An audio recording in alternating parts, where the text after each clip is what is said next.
Recruiting and interviewing is one of the most important tasks for a supervisor, and it can seem like a difficult process.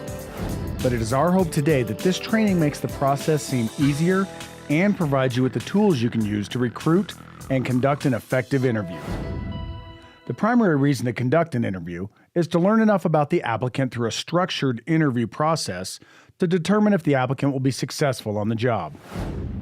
Behavioral-based interviewing is a process that is based on the notion that the best predictor of a candidate's future performance is his or her past performance.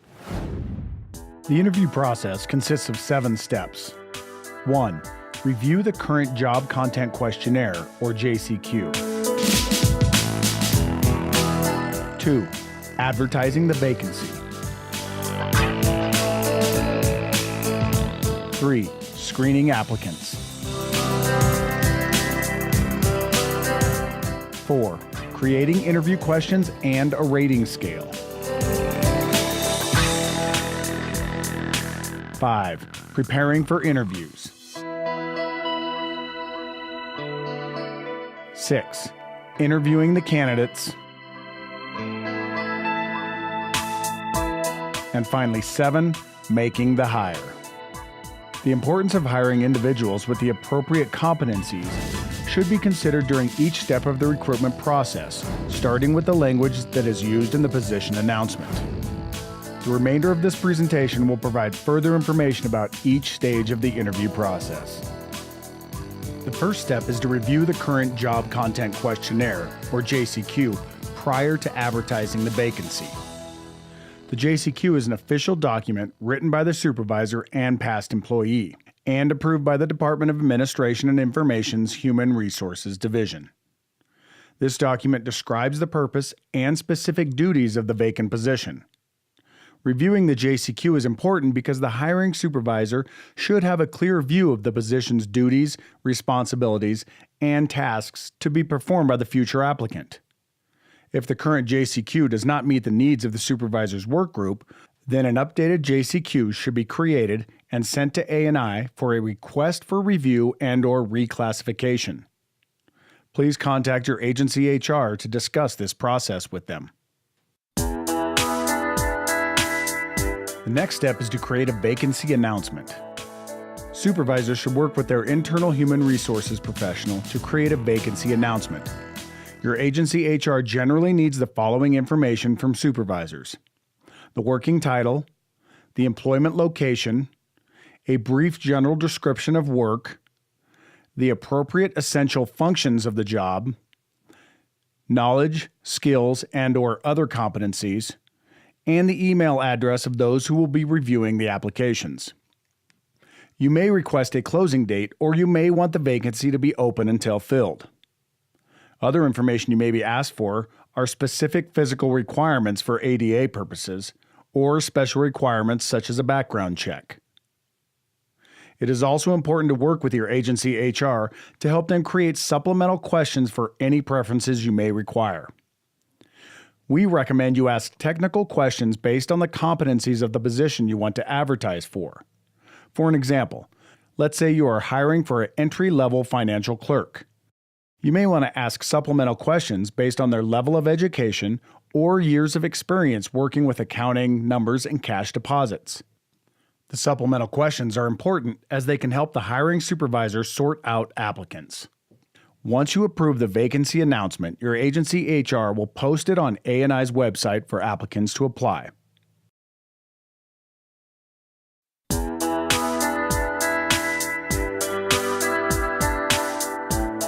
The third step is to screen or rank the applications. Prior to reviewing the applications, it is important to identify the work history, educational background, specific skill sets, minimum qualifications, and competencies required for an applicant to be successful in the position. Identifying the criteria first allows you to review each application based off the same criteria. Referring back to the JCQ and the vacancy announcement will help with this process.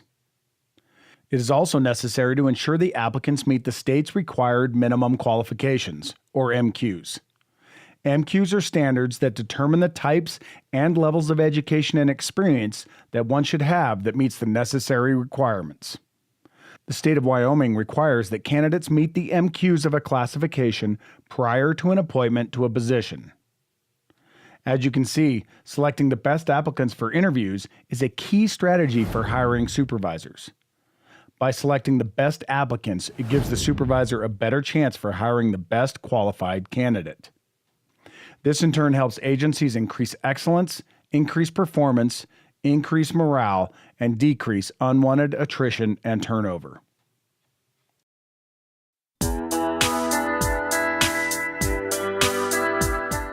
The fourth step is to create your interview questions. It is important to remember to ask interview questions that are related to the position. It is a good practice to have interview questions and a rating scale prepared prior to contacting applicants for interviews. By doing so, you are prepared and have enough time to conduct a mock interview to see if the questions get to what type of employee you are looking for. There are 3 types of interview questions that you should include. We will discuss behavioral-based, situational, and content questions. Let's take a closer look at each of these 3 types in the next few minutes.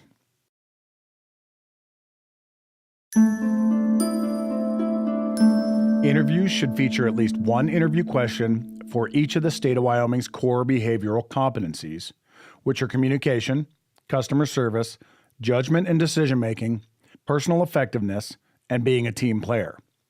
Candidates for supervisory positions should also be asked questions about the supervisor competencies, leadership, and developing others. Effective behavioral-based questions will ask the candidate to describe specific situations in which they demonstrated the competencies, not hypothetical situations. For example, the question, "Give an example of a time you showed a customer you were listening," is more effective than asking the candidate to give an example of how you might show a customer you are listening. There are many benefits of using behavioral-based questions, such as 1. Asking questions that target specific behaviors and skills needed for the applicant to be successful. 2. It is more difficult for an applicant to fake their responses. And 3. The interview process is legally defensible. There are benefits for the applicants as well, and they are 1. The candidate feels like the interview has given them a fair chance to discuss their skills. And 2, the final decision is based on job-related data and the actual experience of the applicant.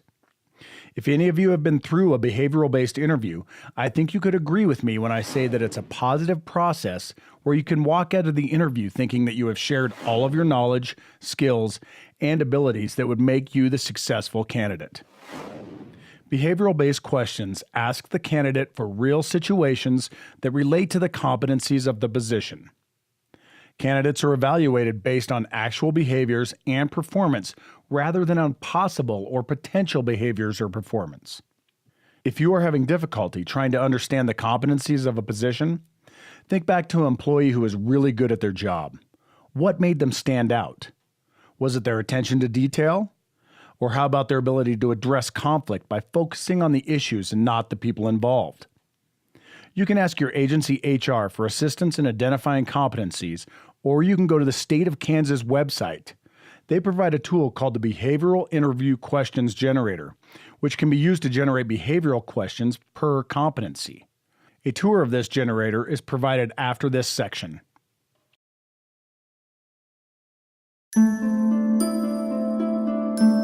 The second type of interview questions are called situational. These type of questions ask the applicant what they would do in a specific scenario. These questions should be built around situations that are important to the job position. For example, when interviewing for a highway maintenance assistant, it would be appropriate to ask a situational question that relates to safety, such as, what would you do if you were cleaning a right-of-way and you came upon a box with white powder coming out of it? The applicant's response will help to indicate whether or not he or she is the best fit for the position. Advantages to situational questions are 1. It is easy to match the candidate's answer to the required answer. 2. It is easy to rate the answer. And 3. These questions are good for entry-level positions, a recent graduate, or someone who is new to the workforce. Disadvantages of situational interview questions are that the hiring supervisor will automatically assume that the applicant will do what they say in how they answered the questions. However, situational, along with other types of questions, will assist the supervisor in finding a best fit from potential candidates.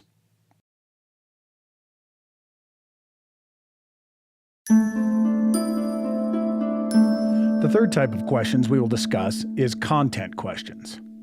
Content questions reveal patterns of behavior and help to assess whether or not the candidate's background and goals are a fit with the position's duties and the organization. Content questions can also reveal an applicant's motive or why he or she applied for the job. Content questions should invite the candidate to address his or her previous experience, and these phrases can be used as helpful starting points. Advantages of using content questions are 1. People understand and know the format of the interview. 2. It allows a significant amount of questions to be asked in a short period of time. And 3. As we discussed earlier, it may reveal a non-fit or fit to the internal culture. Disadvantages of content questions are 1. That the questions have become cliché and that there are several books and websites describing how to answer these questions. And 2, most important, it becomes confusing at the end of the interview to discern who stood out to the hiring supervisor, and many rely on presentation or appearance, which is not a defensible decision. As you can see, though, by combining all 3 types of questions, it can give the hiring supervisor the best possible predictor of fit, experience, and education. And all of the data is based off the same criteria and is job-related.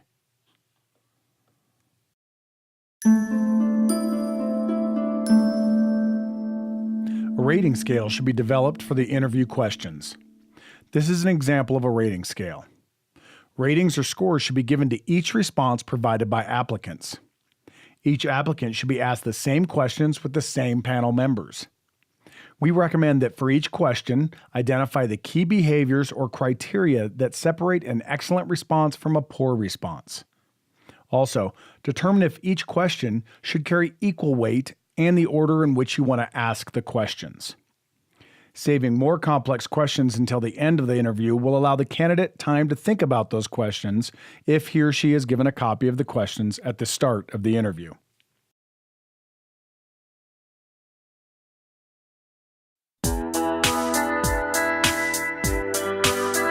The 5th step is preparing for interviews. This includes selecting and preparing an interview panel. The interview panel should consist of 2 to 5 people who are available to attend all of the interviews. When selecting panel members, it is important to include at least one person who is highly knowledgeable of the position, as well as someone who is highly skilled in conducting interviews. To prepare the panel for the interview process, the hiring supervisor should conduct at least one mock interview in which they 1. Share the questions with the panel, 2. Assign questions to individual members of the panel, 3. Discuss the rating scale, and 4. Cover the interview process. An area to consider discussing with the panel are the various laws to consider while conducting interviews. I also recommend you contact your internal HR representative to be included in this discussion. Your HR rep can clear up any questions that may arise. The laws to consider and some guidelines will be discussed in the next few minutes.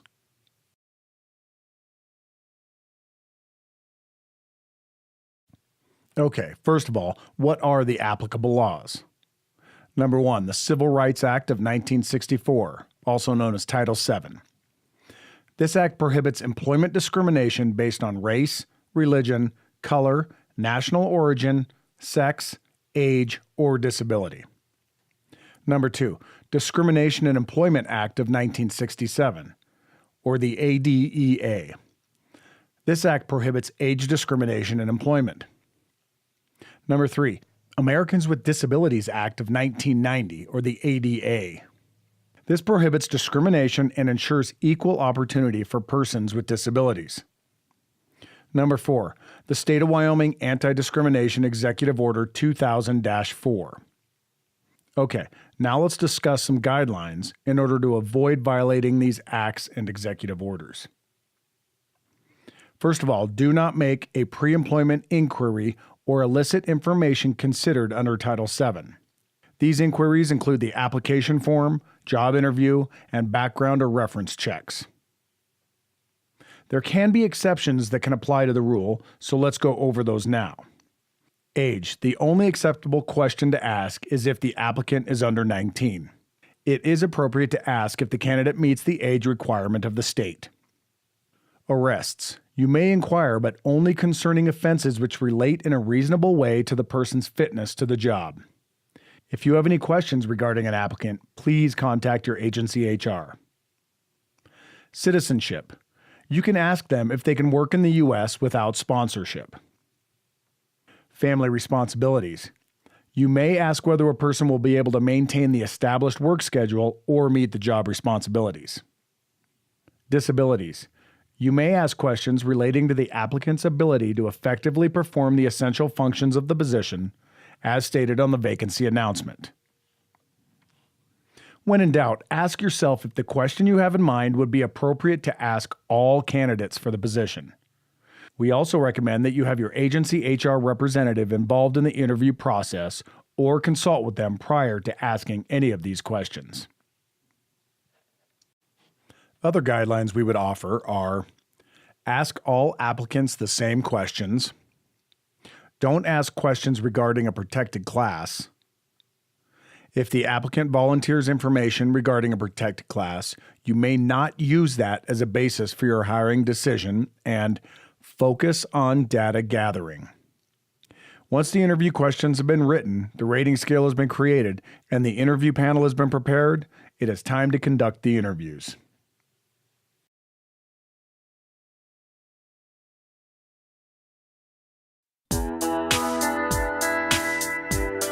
The next step is interviewing the candidates. The hiring supervisor should set the tone for each interview by scheduling a private meeting place in advance, greeting the candidate at the time of the interview, distributing the interview questions and rating scale to the interview panel and the candidates, starting the interview, and explaining the procedure for asking questions. During the interview, the hiring supervisor should model active listening and ensure that no one on the panel dominates the conversation. Likewise, interruptions such as cell phone calls should not be allowed. Comments and gestures should remain neutral to maintain objectivity and avoid misleading applicants. The panel should also take care to score each question on the rating chart and take factual notes throughout the interview. Before concluding the interview, the hiring supervisor should invite the candidate to ask questions. Finally, the hiring supervisor should explain the remaining steps in the hiring process, including how and when the applicant can expect to be notified of results.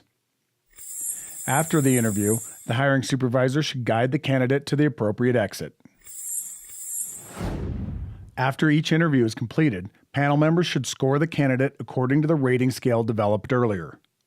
While scoring the candidate, please remember that, according to state statute, all honorably discharged veterans are to be awarded an additional 5 points to their overall score. Furthermore, all honorably discharged veterans with a disability rating of 10% or higher will be awarded 10 points to their overall score. Once you've tallied all of the scorecards and have discussed the overall fit for the position, you're ready to make your hiring decision.